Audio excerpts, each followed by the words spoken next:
আসসালামু আলাইকুম সম্মানিত ভিউয়ার্স, কেমন আছেন? আমি মোহাম্মদ জাকারিয়া, চিকিৎসক, মোটিভেশন স্পিকার। আপনাদের মাঝে স্বাস্থ্য বিষয় আলোচনা নিয়ে আসলাম। বন্ধুরা, বিভিন্ন সময় বিভিন্ন ধরনের স্বাস্থ্য বিষয় আলোচনা নিয়ে আসি।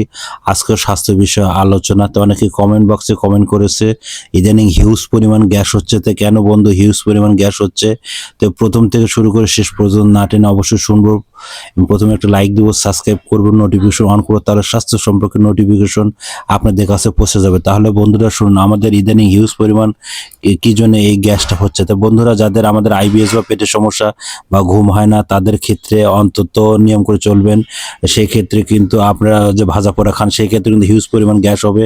আর একটা বিষয় হচ্ছে, যারা পানি পান কম করেন, সেই ক্ষেত্রে কিন্তু আপনাদের হিউজ পরিমাণ গ্যাস কম, মানে হিউজ পরিমাণ গ্যাস আপনার হয়ে যাবে।